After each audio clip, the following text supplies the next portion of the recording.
Perfect preservation, ladies and gentlemen. Perfect preservation.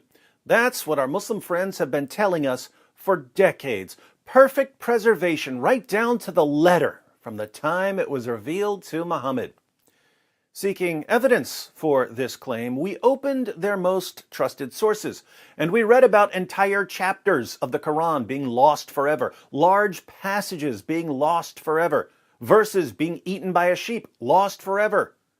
How did our Muslim friends respond when we showed them that their own sources repeatedly declare that the Quran was changed over and over and over? They said, perfect preservation right down to the letter. Hatun Tash and Jay Smith went to Speaker's Corner with 26 different Arabic Qurans. Not 26 different translations, 26 different Arabic Qurans. How did our Muslim friends respond? Perfect preservation right down to the letter. Non-Muslims are publishing entire books filled with Quran variants. How do our Muslim friends respond? Perfect preservation right down to the letter.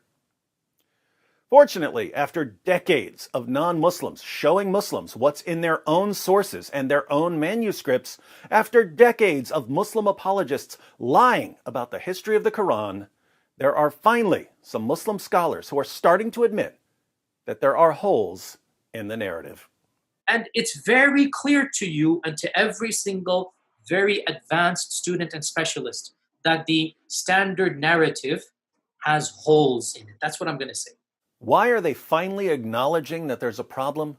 Because the evidence is piling up too fast, and Muslim scholars are realizing that the longer they deny reality, the more shame and embarrassment they'll face later. Now, the new problem we face is that even as Muslim scholars are finally acknowledging that there are holes in the narrative, Muslims are reinterpreting the words of their own scholars, insisting that what their scholars really mean is that there are simply different ways to pronounce certain words in the Quran. This is sheer nonsense. Sheikh Yasir Qadhi would not be in full panic mode over some pronunciation differences. Muhammad Hijab wouldn't have needed to delete an entire section of an interview if all Sheikh Yasir Qadhi had meant was that there are different possible pronunciations of the same word. But let's focus on Dr. Shabir Ali, who has recently admitted that there are different Qurans in different parts of the world. Today, most Muslims read the Quran in a text that is referred to as the Egyptian edition of 1924. That's how scholars refer to it. Most Muslims may not have realized that this is the designation for that manuscript, for that text. To Muslims in general, this is just simply the Quran. But this is not the only text of the Quran that is read throughout the world. He's also admitted that there are differences in Quran manuscripts. So there was this period in which Muslims had the opportunity to teach others the Quran without insisting on the precise words. Recently, a manuscript has been discovered from Sana'a in Yemen, and it's referred to as the Sana'a manuscript. That manuscript has two layers of Quranic writing. The lower layer has been scraped off, and the upper layer has the Quranic text written over. Now, the upper layer text quite closely corresponds to what Muslims are reading in the world today as the text of the Quran. The lower text that has been scraped off has some variation from what Muslims are reading in today's text. What's disturbing is that even when someone like Dr. Shabir Ali admits that there are different Arabic Qurans, and even when he admits that there are differences in the manuscripts, the Muslims in the comments section are still claiming that all Shabir really means is that there are different pronunciations of the same Arabic words. That's all he means. No, that's not what he means, my Muslim friends. Feel free to contact him and ask him. Send a message to Dr. Shabir Ali and ask, Shabir, when you say that there are differences in the manuscripts, do you only mean that there are different pronunciations of the same Arabic words? Shabir is going to give you an education, because Shabir knows what non-Muslim scholars are finding when they go through manuscripts of the Quran. They're finding missing words, added words, changed words, words moved around, words written over, words erased. It's a giant mess. As an example, yesterday, Dr. Dan Brubaker, a textual critic of Quran manuscripts, posted a video where he shows a single page of a Quran manuscript. He shows that there are no less than 11 textual variants and corrections on that one page.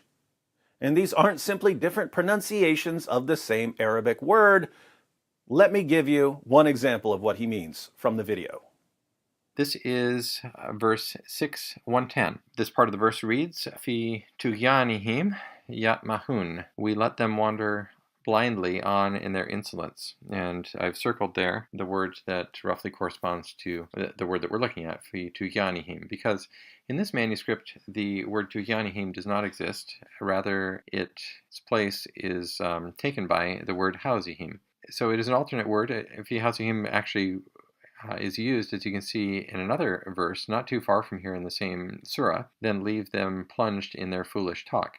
So here at 6:110, with this alternate word, it has the reading of, we let them remain plunged in their blindness, or remain immersed perhaps in their blindness. Makes sense to my understanding of the Arabic. It does make sense. It's just an alternate reading, a different word from what we have today.